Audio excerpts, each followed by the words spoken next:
Bob, Sophia, Fred, you're my family, and I love you guys. But I'm noticing that when you try to help me with some of my big feelings, that it tends to kind of get in the way and maybe slow the process down. So first off, I just want to say thank you for using your talents and resources for trying to help me, but I've got this. Many times in our emotional lives, we might find that we have a bunch of different feelings or thoughts or worries about what we need to do or what might happen in the future. And it can get hard to do what's probably the right thing. We can get very activated and become reactive and end up making the situation a little bit worse because one of those thoughts or feelings or worries was speaking a little bit louder than the rest of them.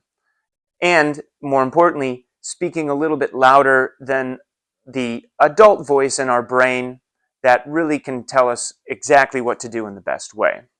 Many therapists or psychologists with their patients use an imagination practice where you think of these big feelings as family members who love you and are trying to help, but just kind of make things a little bit worse because they're a little bit too eager or a little bit too protective themselves. We call this internal family systems theory. I like it, and it's something that I've found helpful to manage my own big feelings. When, for example, I can think of my anger as the Hulk, if you're familiar with some of the comic book movies. The Hulk comes out when I feel threatened and I'm not going to be able to protect myself. And of course, unfortunately, the Hulk tends to smash things and make other people mad. And I'm a little bit worse off, even though all he was really trying to do was protect me. So, what can be useful is thinking of Hulk as my big uncle or my big brother who I love, who loves me dearly, like Bob. And when I feel Bob or the Hulk trying to step in to help me, I can say, "Thanks, Bob. I love that you're trying to step in and help me. But you know what? I got this. I think I know what to do right now. Is it okay if I give it a shot?"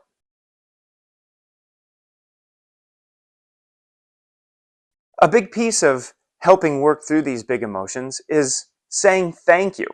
And it might seem weird to say thank you to a big angry protector who's going to smash things, but think of it like a little kid who's trying to help you bake cookies. You ask them for a wooden spoon and they bring a fork. If I get mad at this little kid and say, "What's wrong? You brought me the wrong thing. Come on, Fred, you know better than that." They're going to get sad and they're going to cry and they're going to stomp around, and then I'm going to feel bad on the inside too. Whereas instead, if I go, "Oh, Fred, I love you that you brought me that fork. You know what I also need is that wooden spoon. Do you think you can go find it in that drawer over there?" And by saying thank you and giving them another task, then both of us are still happy and the adult brain in me is still in control.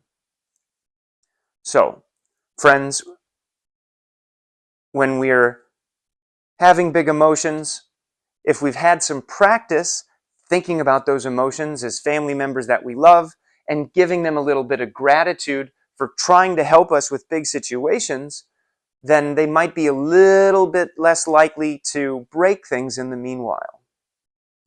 There'll be some information in the comments, and I'd love to talk with you about this at our next office visit.